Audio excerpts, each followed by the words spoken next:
আছে কিন্তু পাওয়ারলেস। কথা কয় না, পাওয়ারলেস, পাওয়ার নেই। ইমান আছে, বলেন ইমান, নূর নাই। কথা ঠিক? আমাদের আমল নাই এটা বলবো না, আমল আছে কিন্তু বেদাত যুক্ত। কি যুক্ত?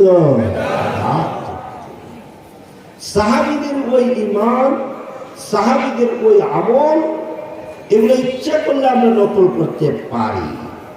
ইচ্ছা করলে আমরা কি করতে পারি? নকল করতে পারি। আর আল্লাহ বলছে সাহাবীদের ইমান নকল করো, সাহাবীদের আমল নকল করো। কে বলছে? আল্লাহ।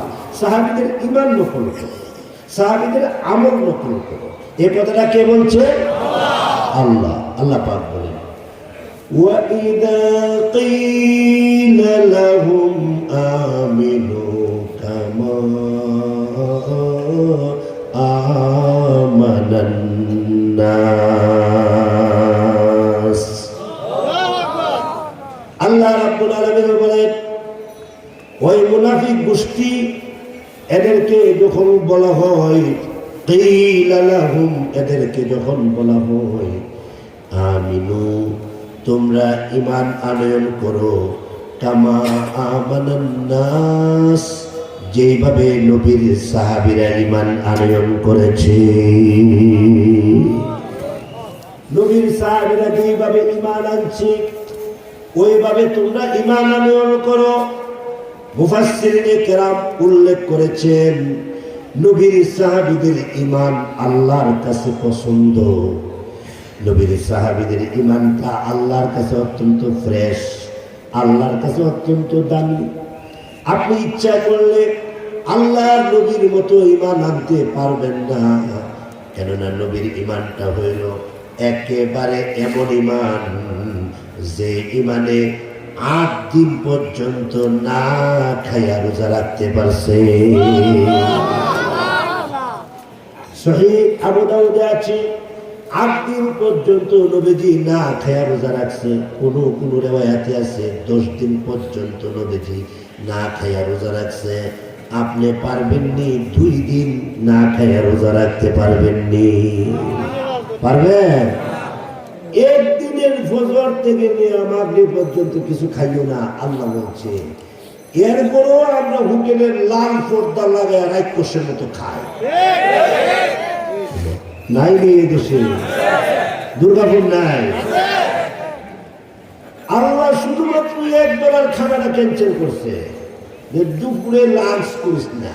এ বান্দা তুই দুপুরে লাঞ্চ করিস না, তুই ফজরের আগে খেয়ে ফেলবি আর মাগরিবের সময় খাইবি, মাঝখানে 1 বেলা খানা তুই খাইস না। এতটুকু আমরা সহ্য করতে পারি না। আমরা হোটেলের লাল পর্দা লাগাইয়া রাক্ষসের মতো খাই। আর যে লাল পর্দা লাগায় হে মনে করে যে মানুষ যাতে না দেখে, মানুষ যাতে না দেখে। আর যে খায় হে তার পকেটের টাকা দিয়ে খায়, কিন্তু এর বড় পর্দার ভিত্তি গিয়া খায়। তার মানে কি? কেউ যাতে না দেখে, কেউ যাতে না দেখে। এরকম ভাবে আমরা দেশের সুরেরা চুরি করে, ডাকাতিরা ডাকাতি করে, কেউ যাতে না দেখে, কেউ যাতে না দেখে। এইভাবে পর্দা লাগাইয়া, দরজা লাগাইয়া যারা খায় আল্লাহর আদালতে, আল্লাহর হিসাবে এরা হলো আন্তর্জাতিক চোর, আন্তর্জাতিক চোর, আন্তর্জাতিক চোর। ঠিক না? আমরা তোমার টাকা দিয়ে তুমি খাও, পর্দা লাগাইয়া খাও কেন? বোঝা গেল? এটা বাংলাদেশ, এটা আল্লাহর ওলিদের দেশ। কথা বলেন ঠিক না বলেন না? এখানে আল্লাহর ওলিদের দেশে ওই যে যেভাবে খায় এর থেকে ভালো ছিল দুপুর বেলা 1 বেলা খানা সে বন্ধ করতে পারে নাই। কেমন তার নফস সে মোটা করছে, তার রূহ সে কত দুর্বল করছে, তার ঈমানটারে কতটুকু দুর্বল করছে, 1 বেলা খানা বন্ধ করতে পারে নাই। এমন বাঙালি মুসলমান, বাংলাদেশি মুসলমান বাংলাদেশে মনে হয় নাই? আছে? আল্লাহ হেদায়েত দান করে, আল্লাহ আল্লাহ হেদায়েত দান করে। এখন মনে মনে কেমন হুজুর আমি জীবন এমন করি না, হুজুর আমি আছে না আমি এমন করি না, হুজুর আমি একেবারে ছোট থাকতেই রোজা রাখি। এমন মানুষ আছে যে ছোট থাকতেই রোজা রাখে। রাখলে কি আমরা যারা রোজা রাখি আমরাও কিন্তু কম করি না। কি করি আমরা? এক বেলা খানা আল্লাহ মিস করছে বিদায় আরো 3 বেলা খানা আইনা জোড়া দেই। জোড়া দিয়া রমজানে শরীরে একটু হালকা হওয়ার কথা ছিল, গালচাপা একটু ভাঙ্গার কথা ছিল, কিন্তু গালচাপা ভাঙছে না, আরো ফুলছে। কথা বলে কিছু রমজান আসছিল যে শরীরের জাকাত আদায় করতাম। কি বলে বন্ধু? রমজান আসছিল শরীরের জাকাত আদায় করতাম, কিন্তু জাকাত আদায় করবো দূরের কথা, আল্লাহ এক বেলা কেন বন্ধ করলো? সেই জন্য হ্যাঁ আমি 3 বেলা জোড়া দিছে। কেমনে দিছে কইতামনি? কষ্টই ভাবলে না? ইফতারের সময় এক বেলা, তার মানে মাগরিবের নামাজ পড়ার আগে এক বেলা তার শেষ। কথা কইলে গেছে কি বলো? আজান মানে আজানের নামাজ পড়ার আগে এক বেলা খাই দিছি, কিন্তু গেল 1। 2 নম্বর হইলো নামাজ টামাজ পড়ে এরপরে গিয়া কয় দাও দাও তাড়াতাড়ি দাও তাড়াতাড়ি দাও। এখন আবার আরেক সার্ভিস। এই হলো 2 বেলা। কথা কইলে গেছে 2 বেলা। এরপরে আবার হে তারাবি কেমনে পড়ে আল্লাহ পাক ভালো জানে। তারাবিতে পড়া এসে কয় দেও না আর কিছু আসেনি, দেও না আর কিছু আসেনি। এমন ফাবলিক আসেনি। এখন হে এটা বানাইছে 3 বেলা। এরপরে দেখেন সেহরির সময় সুবহানাল্লাহি ওয়া বিহামদিহি যত ধরনের রকমারি খাবার আছে এই সবগুলা সহ, দুধ কলা সহ, পায়েস ফিরনি সহ সব রেডি। এবং খাইতে খাইতে খাইতে খাইতে এরপরে দেখেন যে দুধ আর আম দিয়া এদুর, আবার কলা মলা দিয়ে এদুর কইরা এখন যে সে শ্বাস মাথা ফালাইতে পারে না শ্বাস। এইভাবে ফজরের পরে ঘুম। এই যে তার আপনার 3 বেলা জোড়া দিল, এক বেলা কেন আল্লাহ ছাড়লো? এই জন্য 3 বেলা জোড়া দিল। এখন এই রোজাটা তার কাছে ওইভাবে লাগে না, রোজার মতো লাগে না। আল্লাহর নবী রাহমাতুল লিল আলামিন ওই যে নবীর ঘরের মধ্যে আম্মা জান আয়েশা সিদ্দিকা রাদিয়াল্লাহু তাআলা আনহা বলেন একটা খেজুর খাই আমরা, একটা খেজুর খাই, একটা খেজুর খেয়ে রোজা রাখি, কিন্তু ঘরের মধ্যে আর কোনো খাবার নাই, একটু পানি আর একটা খেজুর খাইয়া রোজা রাখি। শুধু তাই নয়, আম্মা জান আয়েশা রাদিয়াল্লাহু তাআলা আনহা বলেন পৃথিবীর মানুষেরা শুনে রাখো নবীর ঘরের হালত শুনো। আল্লাহর নবীর ঘরে আমরা ওই দিন 10 দিন চলে যাই চুলায় আগুন জ্বলে না, 20 দিন চলে যায় চুলায় আগুন জ্বলে না। আমরা একটা খেজুর খেয়া আমরা জীবন কাটাই, তথাপি আমাদের পেটে খাবার না থাকলেও আল্লাহর কসম আমাদের ঘরে আল্লাহর রহমতের কোনো অভাব নাই। আল্লাহ রাব্বুল আলামিন বলেন নবীর সাহাবীরা যেইভাবে ঈমান আনয়ন করেছে ওইভাবে তোমরা ঈমান আনয়ন করো। সাহাবীদের সবচেয়ে বড় টার্গেট ছিল ঈমান ঠিক রাখা, ঈমান ঠিক রাখা, ঈমান ঠিক রাখা। ইমানে যাতে কোনো প্রকার কোনো এটার মধ্যে টাচ না লাগে।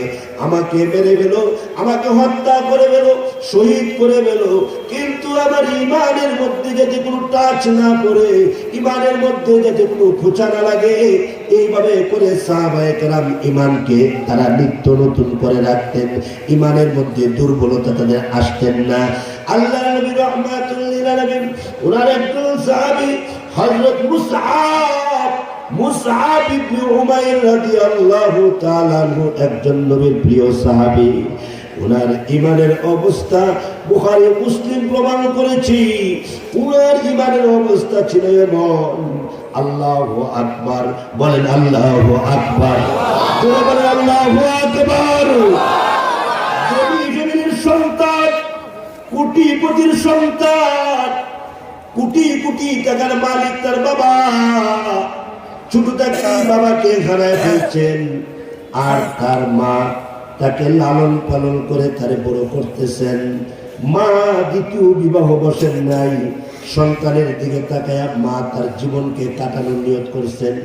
সন্তান এত সুন্দর, এত সুন্দর, এত চেহারা, ফেস কাটিং, বডি ফিটনেস এত সুন্দর, তাফসীরের কিতাবে উল্লেখ করা হয়েছে এমন আতর ব্যবহার করে, যে আতর ব্যবহার করে রাস্তাঘাটে হাঁটলে রাস্তাঘাটে বেশ কে আম্বরের গ্রাম ছুটে যায়, এমন গ্রাম ছুটে যায়, এমন চুল।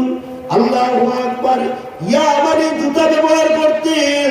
হে যুবক, তোমাকে বলতেছি, হে যুবক, তুমি লক্ষ্য করো, তুমি কি সেন্ট ব্যবহার করো। মুসআব ইবনে উমাইর রাদিয়াল্লাহু তাআলা আনহু তৎকালীন জামানায় সবচেয়ে দামি আতর, যেটা এখন কোটি টাকা দিয়েও পাবে না, এমন আতর ব্যবহার করতেন। ইয়ামানি জুতা ব্যবহার করতেন। রাস্তা দিয়ে যখন হাঁটতেন যুবক যুবতীরা তার পিছনে তাকায়া থাকতো, তার পিছনে তাকায়া থাকতো। চুলগুলা এইভাবে আপ ডাউন করতো, উপরে নিচে উঠতো পড়তো। শুধু তাই নয়, যে উট ব্যবহার করতেন, মক্কা নগরীর সবচেয়ে দামি উটটা উনি ব্যবহার করতেন। উট জাম্পিং দিত, এইভাবে জাম্পিং মারতো। মুসআব ইবনে উমাইর এইভাবে সামনের দিকে যখন জাম্পিং দিতেন, কেমন জানে বোঝা যাইত এত বড় মানুষ মনে হয় মক্কা নগরীতে আর দ্বিতীয় কেউ নাই। এত বড়, এত সুন্দর, এত সাবলীল, এত সুন্দর সুন্দর কথা বলতেন। যেদিকে যাইতেন ওই দিকে যুবকের ডর লাগতো। যুবকরা ওনাকে এক নজর দেখার জন্য পাগল হয়ে যেত। মুসআব ইবনে উমাইর, ওনার কানে খবর আসছে এই মক্কা নগরীতে একজন মানুষ কালিমার দাওয়াত দেয়, ইমানের দাওয়াত দেয়।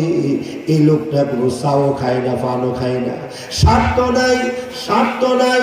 আল্লাহু আকবার বলবেন, আল্লাহু আকবার। স্বার্থ নাই, কিছুই নাই।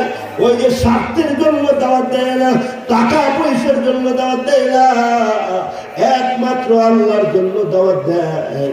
ওনার দাওয়াতের মধ্যে অবস্থাটা এমন হয়, উনি যখন দাওয়াতি কাজ করেন চোখের পানি জর্জর করে পড়েন, জর্জর করে পড়েন। আর উনি দাওয়াত দিলি ওনার চেহারা দেখলে মানুষ ঠান্ডা হয়ে যায়, ওনার চেহারা দেখলে মানুষ শীতল হয়ে যায়।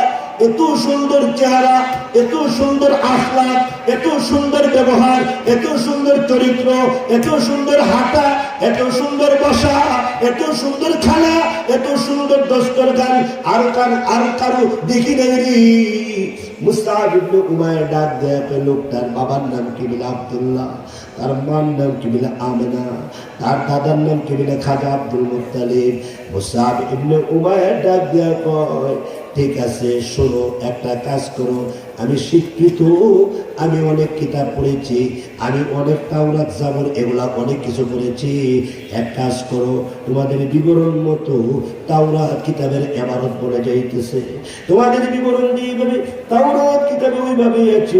তাওরাত কিতাবে লেখা আছে উনি অত্যন্ত বড় জ্ঞানী হবে, সুন্দর হবে, আর ওনার চেহারা আর কারো হবে না, এত সুন্দর হবে, আখলাক ব্যবহার হবে।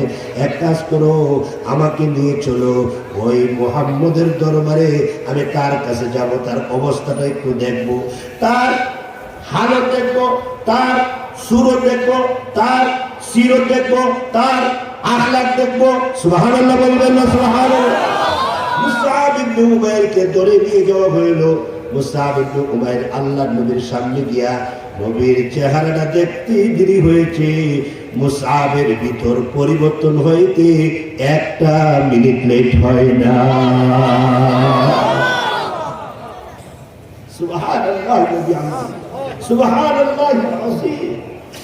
দেখার সাথে সাথে নবীর চেহারা দেখার সাথে সাথে মুসআবের ভিতরে জলজলা পয়দা হয়ে গেছে, মুসআবের ভিতরে আল্লাহর প্রেম ঢুকে গেছে। আল্লাহু আকবার। মুসআব ইবনে উমাইর নবীজিকে দেখার সাথে সাথে মুসআব ইবনে উমাইর সুন্দর করে বসে গেলেন। নবীর চেহারার দিকে বারবার ফেল ফেল করে তাকাইতেছেন, ফেল ফেল করে তাকাইতেছেন। তখনকার সময়ে নবীজির কাছে আয়াত নাযিল হয়, নবীজির চোখগুলা ছোট করে বড় করে, নবীজির চেহারা থেকে ঘাম বাহির হয়ে গেছে, নবীজির সারা শরীর থেকে পসিনা বাহির হচ্ছে, ঘাম বাহির হচ্ছে। নবীজির কাছে যখন আয়াত নাযিল হচ্ছে, নবীজির চেহারা ছোট্ট, ওই যে চোখ ছোট বড় ছোট বড়, নবীজি এইভাবে লেটেই গেলেন। তাফসীরে ইবনে কাসিরে উল্লেখ করা হয়েছে। আল্লামা ইমাম ইবনে কাসির রাহমাতুল্লাহি আলাইহি লেখেন, কুরআন একটা উসুলি জিনিস। এটা নাযিল হওয়ার সময় নবীজি দাঁড়ায় থাকতে পারতেন না, বসে থাকতেও পারতেন না। নবীজি এইভাবে লেটে যাইতেন, নবীজির উট পর্যন্ত লেটে যাইত। নবীজি যে উঠে চড়তেন, উট পর্যন্ত সহ্য করতে পারতো না। আল্লাহর নবী যখন এইভাবে লেটে গেলেন, আর চোখগুলা ছোট করতেছে, বড় করতেছে, আর ঘাম বাহির হচ্ছে, ওই ঘামের ভিতর দিয়া এমন সুন্দর আলো জ্বলতেছে, প্রত্যেকটা পশমের গোড়ায় গোড়ায় আলো জ্বলতেছে, আলো জ্বলতেছে। হযরত মুসআব ইবনে উমাইর নবীজির অবস্থা দেখি এমনি তো ডাক দেয়া কয়, হে নবীর ডানে বামে যারা আছো বলো না গো, আল্লাহর পয়গম্বর এমন কেন করেছে, মুহাম্মদ এমন কেন করেছে? সাহাবীরা ডাক দেয়া কয়, কথা বলো না, এটা কুরআন, এটা বড় দামি জিনিস, এটা ভারী জিনিস, এটা ওজনী জিনিস। এই কুরআন এখন নবীর কলবে নাযিল হচ্ছে। জিবরাইল এসে গেছে, জিবরাইল এখন নবীর কলবে কোরআন নাযিল করতেছে, কোরআন নাযিল করতেছে। এমনি ডাক দেয়া কয়, নবী কি নিজের পক্ষ থেকে কোনো কথা বলে না? না, নবী নিজের পক্ষ থেকে কোনো কথা বলে না। কে বলে? জিবরাইল বলে। জিবরাইলকে কে বলে? জিবরাইলকে আল্লাহ বলে। আল্লাহ তো জিবরাইল, জিবরাইল তো নবী। আল্লাহু আকবার। আল্লাহ টু জিবরাইল, জিবরাইল টু নবী। আল্লাহ তাআলা যা বলে জিবরাইল তা বলে, জিবরাইল যা বলে নবী তাহা বলে। এজন্য কবি বলেন, মুহাম্মদ হরগজ না গুফতা, তাআলা গুফতা জিবরাইল, জিবরাইল হরগজ না গুফতা, তাআলা গুফতা রব্বুল জলিল। জিবরাইল হরগজ না গুফতা, তাআলা গুফতা রব্বুল জলিল। গুফতে मूसा बा खुदाई कूहे तुर, गुफ्ते अहमद बा खुदाए अर्शे नूर, गुफ्ते अहमद बा खुदाए अर्शे नूर। मुहम्मदुर রাসূলুল্লাহ সাল্লাল্লাহু আলাইহি ওয়াসাল্লাম আল্লাহর সাথে কথা বলেছেন আরশে আজিমে। মুসা নবী কথা বলেছেন তুর পাহাড়ে। আল্লাহর নবী নিজের পক্ষ থেকে কথা বলেন না, জিবরাইল বললে বলেন। জিবরাইল নিজের পক্ষ থেকে কথা বলে না, আল্লাহ বলাইলে বলে। কাজী কাজী কথা বলো না, নবীর কলবে কুরআন নাযিল হচ্ছে, চুপচাপ থাকো। হে মুসআব ইবনে উমাইর একটু চুপ থাকো। একটু পরে আল্লাহর নবী রাহমাতুল লিল আলামিন উনি স্বাভাবিক অবস্থা হয়ে যখন কোরআন তেলাওয়াত করতেছে, মুসআব এইভাবে এক নাগারে নবীর দিকে তাকায়া তাকায়া চোখের পানিগুলো জোর জোর করে ছেড়ে ছেড়ে কাঁদে আর কয়, পয়গম্বর, ওগো বিশ্ব নবী পয়গম্বর, আমি আপনারে এতদিন পর্যন্ত অবজার্ভ করছি, শুধু দেখছি আর দেখছি, শুনছি আর শুনছি, আপনার ব্যাপারে কথা শুনছি, আপনার ব্যাপারে শুধু শুনছি। দাওয়াত দেন, স্বার্থ নাই, দাওয়াত দেন, টাকা পয়সা নাই, দাওয়াত দেন, আল্লাহর জন্য দাওয়াত দেন। প্রশংসা শুনতে শুনতে, প্রশংসা শুনতে শুনতে আমার দুইটা কান ভারী হয়ে গেছে। আল্লাহু আকবার। আমার দুইটা কান ভারী হয়ে গেছে পয়গম্বর। এখন আসছি আপনাকে দেখার জন্য। আল্লাহর বাইতুল্লাহর কসম দিয়ে বলি, আপনারে দেখার সাথে সাথে আমার কলিজাটা ঠান্ডা হয়ে গেছে। ওগো পয়গম্বর, এক কাজ করেন, আর লেট করবেন না। আমি এখান থেকে উঠার আগে আগে আপনার পবিত্র জবান দিয়া আমি মুসআব ইবনে উমাইরকে কালিমা পড়ায়া মুসলমান বানায়া দে। আরে তো জোরে বলবেন না সুবহানাল্লাহ। মুসআব ইবনে উমাইরকে কালিমা পড়ে মুসলমান বানায়া দেন। এমনি তখন আল্লাহর রাসূল ডাক দিয়ে, মুসআব রে, হে মুসআব, তুমি তো সেই মুসআব কোটিপতির ছেলে, তুমি তো, তোমার বাবা অনেক সম্পদ তোমাকে দিয়ে গেছে। ওগো নবী, এগুলা মনে করবেন না, আগে আমার কালিমা পড়ান, আগে মুসলমান বানান, আগে মুসলমান বানান। আল্লাহর রাসূল একটা মুস্কি হাসি দিয়েছেন, মুসআব একটা চিৎকার মারছেন। ডাক দেয়া কয়, মুসআব চিৎকার দিলি কেন? মুসআব ডাক দেয়া কয়, আপনি যখন মুস্কি হাসি দিয়েছেন, আপনার সামনের দুইটা দাঁত বাহির হয়েছে, সামনের দুইটা দাঁতে বাহির হওয়াতে সারা এলাকা দুইটা দাঁতের ফর্সায় আলোকিত হয়ে গেছে। আল্লাহু আকবার। সারা এলাকা লাইটিং হয়ে গেছে। আল্লাহর নবী সামনের দুইটা দাঁত, এই দাঁত মুবারক দেখার সাথে সাথে সারা এলাকা আলোকিত হয়ে গেছে। আমার জীবনে কোনোদিন এমন আশ্চর্য ঘটনা দেখি নাই। নবীজি আমার কালিমা পড়ান, মুসলমান বানান। আল্লাহ রাসূল ডাক দেন, মুসআব ঠিক আছে তুমি ধরো, কালিমা ধরো। আল্লাহ নবী পড়াইতেছেন, আশহাদু আল্লা ইলাহা ইল্লাল্লাহু ওয়াহদাহু লা শারীকা লাহু ওয়া আশহাদু আন্না মুহাম্মাদান আবদুহু ওয়া রাসূলুহু।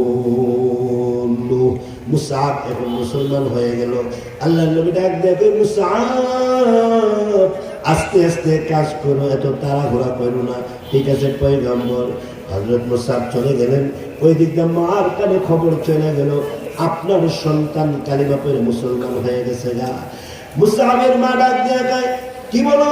বলে হ্যাঁ, মুহাম্মদের দরবারে গিয়ে কালিমা পড়ে মুসলমান হয়েছে।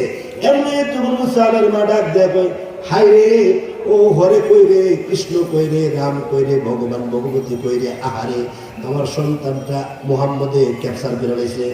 এমনি তুমি মুসআবের মা ডাক দিয়ে কই, হ্যাঁ আমার সন্তানটারে একটু আমার খবর পৌঁছা, তাড়াতাড়ি পৌঁছা, আমি সিরিয়াস। এমনি তখন মুসআবকে বলা হইলো, তোমার মায়ের কাছে যাও, তোমার মার অবস্থা সিরিয়াস। মুসআব গেলেন। যাওয়ার পরে মুসআবের মা দুইটা হাত সামনের দিকে বাড়ায় ডাক দেন, মুসআব রে, হে মুসআব আমি কসম দিলাম আমি আর খানা খাইবো না, খানা খাওয়া বন্ধ করে দিলাম, আর খানা খাইবো না, তোর করে এই করে আর খানা পিনা আমার চলবে না, না খাইতে খাইতে আমি মারা যাইব। মা এমন কেন করেছেন? তুই মুহাম্মদের দরবারে গেলি কেন? মুসআব ডাক দিয়ে কয়, হাই রে হাই, আমার কি এতটুকু স্বাধীনতা নাই? আমি আল্লাহর নবীর দরবারে গেছি। মা গো, তুমি নবীরে চিনো না? উনি সাধারণ নয়, উনি সাধারণ ব্যক্তি নয়। খোদার কসম, আল্লাহর জাতের কসম, আল্লাহর সিফাতের কসম, তুমি যদি একবার আব্দুল্লাহর ছেলে মুহাম্মদের চেহারা দেখো, খোদার কসম তোমার পরিবর্তন হয়ে যাবে। হে মা, আমি চিন্তা ভাবনা করে গেছি, ও মা আমি ফিকির করে গেছি, ও মা অনেকদিন পর্যন্ত ফিকির করে করে আমি ওনার দরবারে গেছি। মা তুমি বাধা দিও না, তুমি আমার মা, তোমার পায়ে ধরে বলি তুমি আমার বাধা দিও না। মা ডাক দেয়া কয়, আমি ওয়াদা দিলাম আমি আর খাইব না, আমি ওয়াদা দিলাম এখন থেকে আর খানা পিনা করবো না। একদিন চলে যাই, 2 দিন চলে যাই, সহিহ বুখারীতে লম্বা কথা আছে, তাফসীরের কিতাবে লম্বা কথা আছে, এত লম্বা করে সুযোগ আমার হাতে নাই। হযরত মুসআব বলেন 2-3 দিন চলে যাইতেছে, মা খানা খায় না। মুসআব রাদিয়াল্লাহু আনহু উনি দৌড়ায় গেলেন, মুসআব ইবনে উমাইর উনি দৌড়ায় গেলেন, গিয়া বাইতুল্লাহ শরীফের সামনে গিয়ে ডাক দিয়ে কয়, এ বাইতুল্লাহ, তোর সামনে দাঁড়ায় দোয়া করলে দোয়া কবুল হয়। আমি তোমার সামনে দাঁড়ায় দোয়া করি, আল্লাহ বাইতুল্লাহ শরীফের ওসিলায় আমার মারে হেদায়েত দিয়া দাও না। আমি কই যাবো, আমি কার কাছে যাইবো?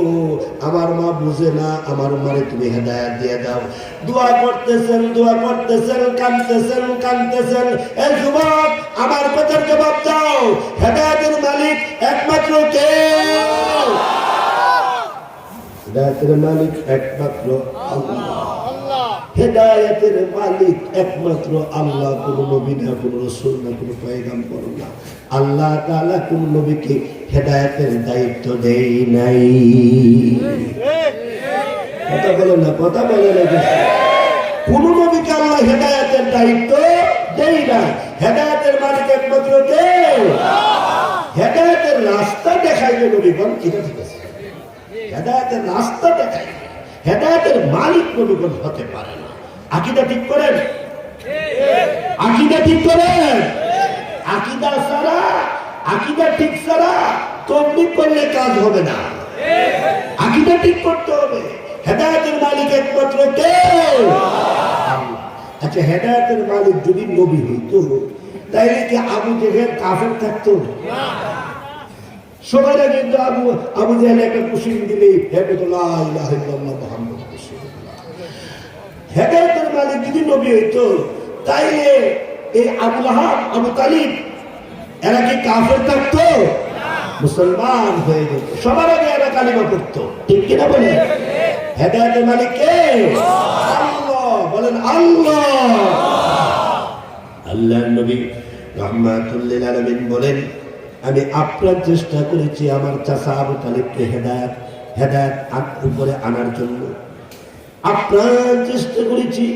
চাচা, ও চাচা, অনেক খেদমত করেছেন, আপনি দয়া করে কালেমাটা পড়েন, কিয়ামতের দিন একসাথে জান্নাতে যাবো। আঙ্গুলে ধরে ধরে ধরে ধরে একসাথে জান্নাতে যাবো। আবু তালেব ডাকতে কয়, হে মুহাম্মদ, তুই সত্য, তোর ধর্ম সত্য, তোর ইসলাম সত্য, তোর দাওয়াত সত্য, তোর আল্লাহ সত্য, কিন্তু এর পুরো কালিমা পড়তে পারে না। কেননা মানুষ আমাকে এই ইন্তেকাল করার পরে আমার জুতা দিব, আবু জেহেল আবুল হাব এরা জুতা দিব আর বলবো ইন্তেকালের সময় মুহাম্মদের কালিমাটা পড়ে মরছস, এটা আমার জন্য লাঞ্ছিত বঞ্চিত, এই জন্য আমি কালিমা পড়তে পারতেছি না। আল্লাহ তাআলা কুরআন শরীফের আয়াত নাযিল করে জানায়া দিলেন, ওয়ালাকিন্নাল্লাহা ইয়াহদি মান ইয়াশা। নবী, আপনি যাকে চাইবেন তারে হেদায়েত দিবেন। না না, অসম্ভব কথাবার্তা। আল্লাহ যাকে চাইবে তাকে আল্লাহ হেদায়েত দান করবে। ওই মুসআব ইবনে উমাইর রাদিয়াল্লাহু তাআলা আনহু দোয়া করতেছেন। এক পর্যায়ে চিন্তা করলেন, আহারে, উনি তো আমার জন্মদাত্রী, জনম দুঃখিনী মা, উনার পেটে তো 10টা মাস ছিলাম, উনি যে না খাইতে খাইতে কঙ্কালের মতো হয়ে যাচ্ছে, কঙ্কালের মতো। আর কি করতাম? এমনি মার কাছে গেছে, গিয়া ডাক দিয়ে, মা, বাইতুল্লাহ শরীফের সামনে থেকে আসছে, একটা সিদ্ধান্ত নিয়ে আসছে, একটা সিদ্ধান্ত। মা ভাবছে সিদ্ধান্ত মনে হয় মুহাম্মদরে ত্যাগ করবে, মুহাম্মদের কাছে আর যাইবে না, মুহাম্মদরে মনে হয় তালাক দিয়ে দিবে, মুহাম্মদের কাছে আর যাইবে না। মা খুশি, খুব খুশি। মা মুস্কি মুস্কি আসে, ভালো একটা সিদ্ধান্ত নিয়ে এসে। আপনারা কি বলেন, এমন নাকি? না, এমন না। মুসআব ইবনে উমাইর ডাক দিয়ে কই, মা, বাইতুল্লাহ শরীফে দোয়া করে আসছি গো মা, আমি এখন একটা সিদ্ধান্ত দিয়ে দেই না। কি সিদ্ধান্ত দে? খুশি করিস তো, ঠিক আছে, খুশি হও না ও এটা তোমার ব্যাপার, আমি সিদ্ধান্ত দেই। এলাকা সিদ্ধান্ত দে। ওগো মা, আল্লাহর জাতের কসম দিয়ে বলে দেই, তুমি আমি নবীর দরবারে কেন গেলাম? এই জন্য তুমি খানা বন্ধ করে দিয়েছো। আল্লাহর নবীর দরবারে কেন গেলাম? নবীর সোহবত কেন উঠে এলাম? মা আমি ছিলাম কাফের, মা আমি ছিলাম মুশরিক, মা আমি ছিলাম চিরস্থায়ী জাহান্নামী। নবীর দরবারে যাওয়ার কারণে আমি এখন সাহাবী, আমি এখন সাহাবী। নবীর দরবারে যাওয়ার কারণে সোহবতের মাধ্যমে সাহাবী হয়ে গেলাম। এটা তোমার কাছে ভালো লাগে না, যেহেতু আমি আর কোনো কিছু পাচ্ছি না, আমি এখন সিদ্ধান্ত দিয়ে দিচ্ছি। কি সিদ্ধান্ত? মা গো, আপনি যদি না খাইতে খাইতে যদি আপনি মরে যান, আবার যদি জিন্দা হন, আবার যদি মরে যান, আবার যদি জিন্দা হন, আবার যদি মরে যান, আবার যদি জিন্দা হন, আল্লাহু আকবার বলবেন, আল্লাহু আকবার। এইভাবে মরতে মরতে যদি আপনি মরেন জিন্দা হন, মরেন জিন্দা হন, মরেন জিন্দা হন। আমি মুসআব ইবনে উমাইর বললাম, আল্লাহর কসম, আল্লাহর জাতের কসম, আমি মুহাম্মদের উপরে যে ঈমান আনছি, এই ঈমান থেকে চুল পরিমাণ নড়াচড়া করব না, পরিমাণ নড়াচড়া করব না, আমি চুল পরিমাণ এদিক সেদিক যাব না। দরবারে রিসালাতের সামনে গিয়া আমি যে মজা পাইছি, আল্লাহর কসম, আমি মা ছাড়তে পারি, আমি সংসার ছাড়তে পারি, আমি সব ছাড়তে পারি, আমি কোটি কোটি ওই সম্পদ ছেড়ে দিতে পারি, কিন্তু আল্লাহর কসম আমি নবীর দরবার ছাড়তে পারবো না, আমি নবীর দরবার দোষী ছাড়তে পারবো না। মা কাঁদতে কাঁদতে বেকারার হয়ে জমিনে গড়াগড়ি করে কাঁদতেছেন। মুসআব ইবনে উমাইর ডাক দিয়ে কয়, মা, তোমারে আল্লাহর হাতে সুপর্দ করে দিলাম, আমি আমার নবীর দরবারে চলে গেলাম। প্যারে হাজরিন, সাহাবায়ে কেরামের ঈমানটা ছিল অত্যন্ত নির্ভেজাল, পিওর ঈমান, পিওর ঈমান, নির্ভেজাল ঈমান। খুবাইব নামে নবীর একজন প্রিয় সাহাবী ছিল, খুবাইব রাদিয়াল্লাহু তাআলা আনহু। তিরমিজি শরীফে আছে, হযরত খুবাইব রাদিয়াল্লাহু আনহুকে বেঈমান কাফেররা আটকায় ফেলছে। শুধু আমরা আটকাইছেন, এই আটকানি নয়, আমরা গ্রেফতার করছেন। এই গ্রেফতার নয়, আমাদের সাহাবায়ে কেরামকেও গ্রেফতার করা হয়েছিল। হযরত খুবাইব রাদিয়াল্লাহু আনহুকে গ্রেফতার করা হয়েছে। খুবাইব রাদিয়াল্লাহু আনহুকে গ্রেফতার কইরা ঘরের মধ্যে আটকায় রাখছে। 29 দিন লাগাতার তাকে কোনো খাবার দাবার দেওয়া হয় না। নাউজুবিল্লাহ বলেন। 29 দিন লাগাতার তাকে কোনো খাবার দাবার দেওয়া হয় না। যার বাড়িতে আটকাইছে ওই বাড়ির একজন মহিলার নাম ছিল জয়নাব, তাফসীরের কিতাবে আছে। ওই বাড়ির একজন মহিলার নাম ছিল জয়নাব। ওই জয়নাব চিন্তা করতেছে যে আহারে একটা লোককে আজকে এতদিন পর্যন্ত আটকে রাখলো, আপনাদের মায়া দেওয়ার কম থাকতে পারে। কিন্তু নবীর যুগের বেঈমান কাফেরেরও কিছু মায়া ছিল। জয়নাব নামে মহিলাটা পরবর্তীতে মুসলমান হয়েছে। ওই মহিলাটা বলতেছে যে আহারে একটা যুবককে, তরুণ যুবককে আইনা আটকেছে, আহা তার অবস্থা না জানে কেমন, এই চিন্তা করতেছে। এই চিন্তা করতে করতে তো একদিন রাতের অন্ধকারে গিয়া সুপি দিছে, মনে মনে ভাবছে আজকে এতদিন পর্যন্ত খাবার দাবার নয়, মনে হয় আঙ্গুরের মতো হয়ে গেছে, শুটকির মতো হয়ে গেছে। আরে এই যুবকটার এত কষ্ট দেওয়া হচ্ছে, খাবার দিবে না কেন? জেলে বন্দি করবা, জেল কোটা মতো তারে খাবার দিবা, কিন্তু খাবারও দেওয়া হয় না। উলামায়ে কেরামকে জিজ্ঞাসা করে সময় মতো তাদেরকে খাবারও দেওয়া হয় নাই। হযরত খুবাইব রাদিয়াল্লাহু তাআলা উনাকে দেখার জন্য জয়নব নামক মহিলাটা দরজার চেপা দিয়ে উকি বাইরে তাকায়া দেখে খুবাইব আঙ্গুলের মতো, এইভাবে কঙ্কালের মতো হওয়ার কথা, কিন্তু খুবাইবের চেহারা পরিবর্তন নাই। এমনকি খুবাইবের চোখের সামনে বড় বড় আঙ্গুর ফল দেখা যায়।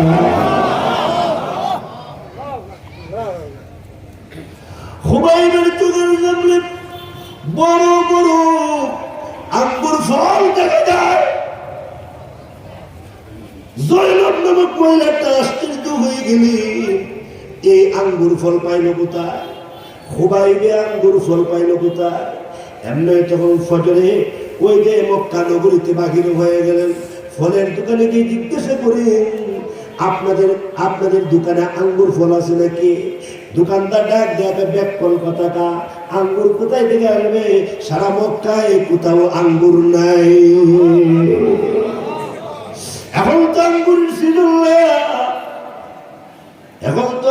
সিজন না, আঙ্গুরে বল পাবে কোথায়? ব্যাকল কথাটা, তুমি বেকুফ কথাটা। এমনি মহিলাটা এমনি ঘরের ভিতরে এসে ডাক দিয়ে কয়, বুঝেছি খুবাইব যে আল্লাহর বন্দিনী করে, ওই আল্লাহ খুবাইবের জন্য আঙ্গুর ফাটায় দিছে।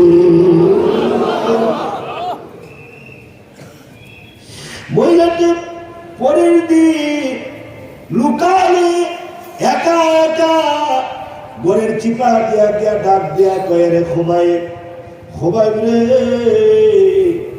এ আঙ্গুর পাইছিস কয়?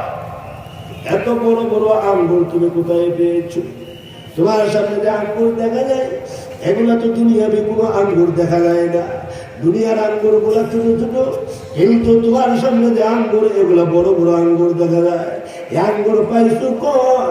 এমন খুবাইব রাদিয়াল্লাহু আনহু চোখের পানি ছেড়ে ছেড়ে কান্দে আর কয়, শোনো, যালিকা ফাদলুল্লাহ ইউতিহি মান ইয়াশা, যালিকা ফাদলুল্লাহ ইউতিহি মান ইয়াশা।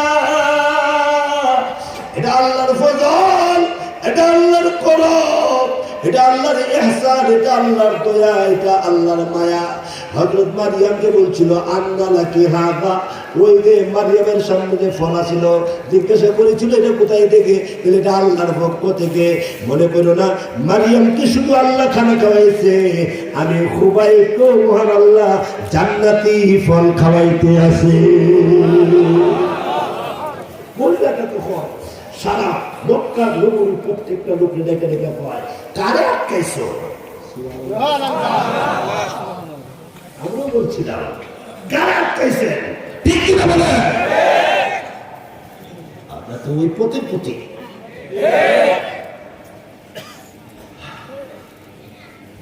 মহিলাকে ডাক দিয়ে মক্কা নগরীতে হাঁটে আর কয়, রাষ্ট্র করে আর কয়, কারে আটকাইছো?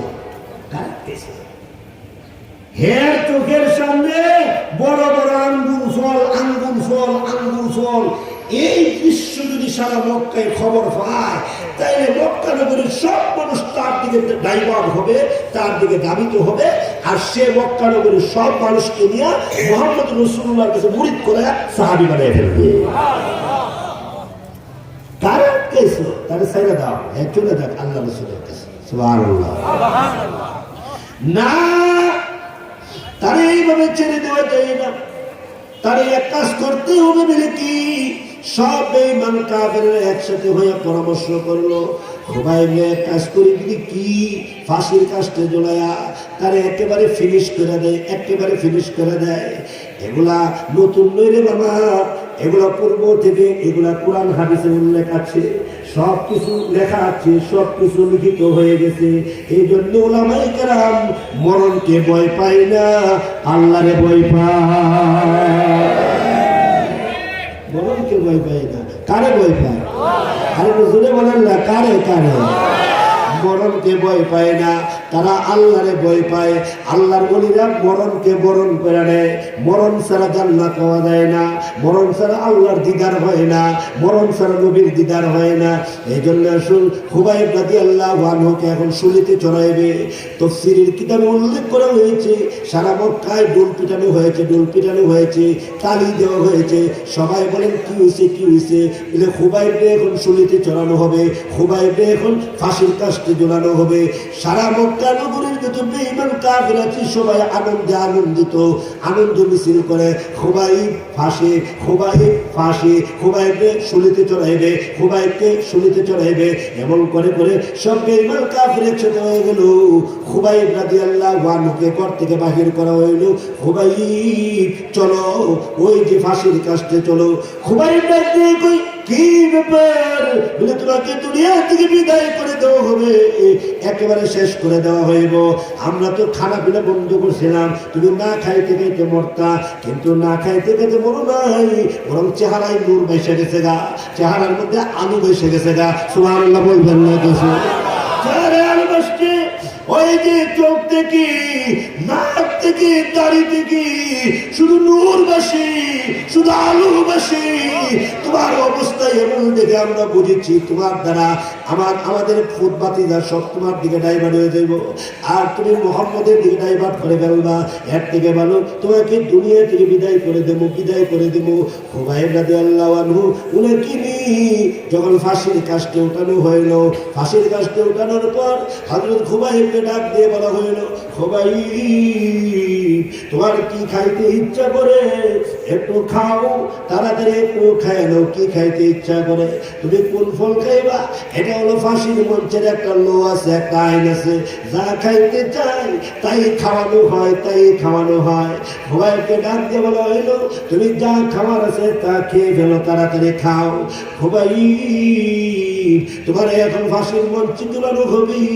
হযরত খুবাইব রাদিয়াল্লাহু তাআলা আনহু বারবার আকাশের দিকে তাকায়, আবার বাইতুল্লাহ শরীফের দিকে তাকায়, আবার আকাশের দিকে তাকায়, আবার কিবলার দিকে তাকায়। এক পর্যায়ে ডাক দিয়ে কই, হ্যাঁ খুবাইব বলস না কেন? ডাক দিয়ে আমি বললে তো তোমরা মানবা না। বিলেখা অবশ্যই মানবো, আমি যেটা বলি তোমরা মানবা কিনা? বিলেখা যদি আমাদের পছন্দ মতো হয় তাহলে মানবো। খুবাইব ডাক দিয়ে কই, মুসাল্লি রাকাতাইন, আমার মন চাইবো জীবনের শেষ মুহূর্তে 2 রাকাত নামাজ আদায় করতে।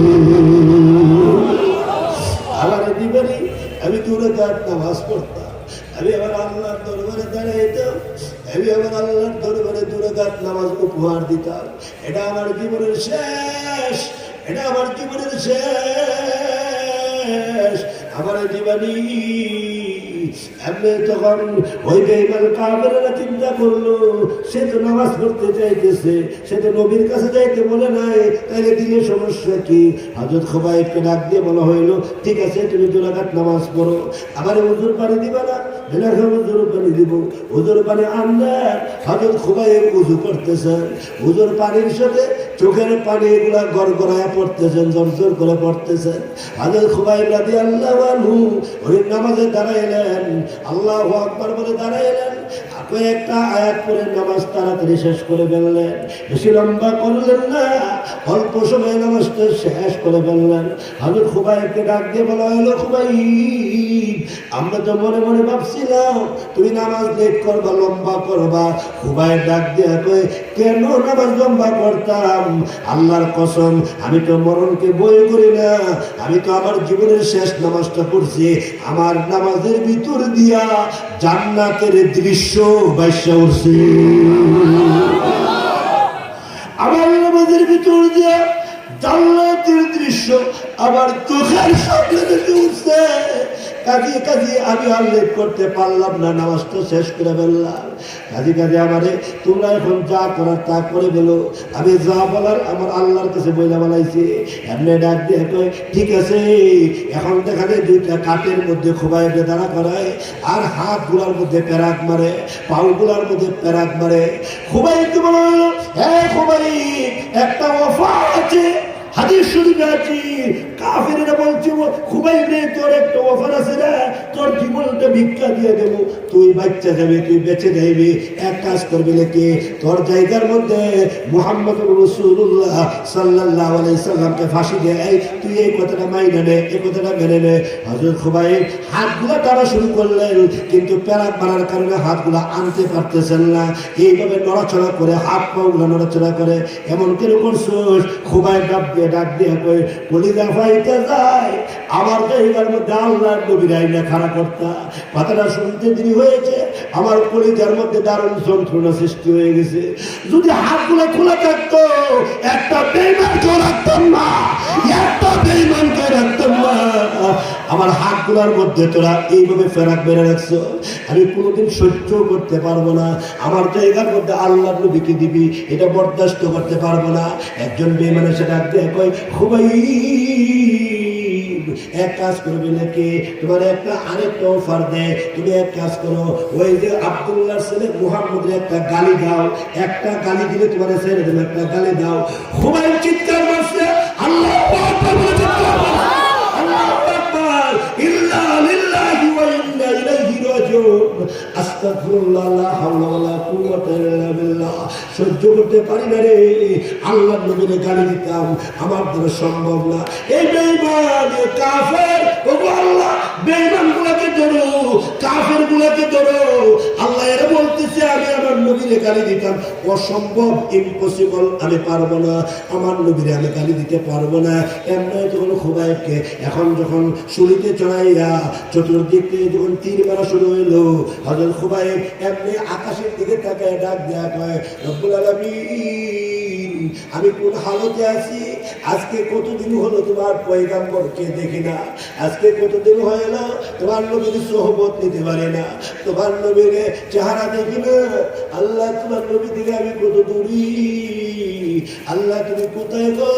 আবার ডাকের ইশারা দাও, আমার দৃশ্যটা তোমার নবীকে দেখাও, আমি কোন হালতে আছি তোমার নবীকে জানায় দাও। আল্লাহ, আমার জীবনের শেষ সালামটা তোমার নবীর কানে কে পৌঁছাইবে? আমার ডানে বাবা তো নবীর কোনো সাহাবী নাই, নবীর কোনো সাহাবী থাকতো আমি নবীর সাহাবীদেরকে বলতাম আমার সালামটা নবীর কানে পৌঁছায়। হে প্রভু, আমার ডানে বাবা নবীর কোনো সাহাবী নাই, আমি কইতে, আল্লাহ তুমি আমার দরখাস্ত মঞ্জুর করো, আল্লাহ আমার সালামটা নবীর কানে পৌঁছায় দাও। তখনকার সময়ে আল্লাহ নবী সাহাবীদের সামনে বসে ছিল, ওই সময় আল্লাহ নবী হঠাৎ করে ডাক দেয়া কই, সালামুন আলাইক ইয়া খুবাইব, সালামুন ইয়া খুবাইব, খুবাইব রে তোর সালাম, হে খুবাইব তোর সালাম, হে খুবাইব তোর সালাম। সাহাবায়ে কেরাম ডাক দেয়া কয়, খুবাইব কই আর আপনি কয়, খুবাইব কোথায় আর আপনি কোথায়? আপনার খুবাইবকে আমরা কতদিন পর্যন্ত দেখি না, আপনিও দেখেন না। আল্লাহ রাসূল ডাক দেয়া কয়, আমার খুবাইবকে না দেখলে কি হবে? মহান আল্লাহ আমার খুবাইবের দৃশ্য আমার চোখের সামনে বাসায় দিয়েছে। আবার খুবাইব ঈমান নিয়া, আবার খুবাইব ঈমান নিয়া, আবার খুবাইব ঈমান নিয়া কালিমা শাহাদাতের মাধ্যমে আল্লাহর দরবারে চলে যাচ্ছে, আল্লাহর দরবারে চলে যাচ্ছে। আমার খুবাইবের ঈমান আল্লাহর দরবারে কবুল হয়ে গেছে। এজন্য আল্লাহর রাসূল রাহমাতুল লিল আলামিন বলেছেন, আসহাবি কান্নুজুম, আমার সাহাবীগুলো হইল আকাশের তারকারাজির মতো, আকাশের তারকারাজির মতো। তোমরা যদি এদের ঈমান নকল করো হেদায়েত পাইবে, তোমরা যদি এদের ঈমানের মুযাকারা করো তোমরা হেদায়েত পাইবে, তোমরা যদি এদের কারগুজারি বলো তোমরা হেদায়েত পাইবে, তোমরা যদি এদের কারগুজারি আলোচনা করো তোমরা হেদায়েত পাইবে। এই জন্য ঈমানকে নিত্য নতুন করতে বলা হয়েছে। ঈমানকে নিত্য নতুন করবেন কার ঈমান দিয়া? আমার না আমার ঈমান দিয়া না, নবীর সাহাবীদের ঈমান দিয়া আমরা ঈমানকে নিত্য নতুন করব। ঠিক কিনা জোরে বলেন? দুই হাত উঁচা করে লম্বা করে, উঁচা করে লম্বা করে বলেন, ইয়া আল্লাহ, ইয়া আল্লাহ, ইয়া আল্লাহ। আমার ঈমান নবীর সাহাবীদের ঈমানের সাথে মিলানোর তৌফিক দান করো। ইয়া আল্লাহ, ঈমানের লাইনে এখন থেকে আমি মেহনত করব, আমি মেহনত করব। আয় আল্লাহ, তুমি আমার ঈমান কবুল করো, তুমি আমারে মাফ করে দাও, তুমি আমারে মাফ করে দাও। আমিন বলেন, আল্লাহুম্মা আমিন বলেন। দাওয়াত তবলীগের সময় লাগাবেন ইনশাআল্লাহ বলেন। এই যে আল্লামা আব্দুর রহমান হাফিজ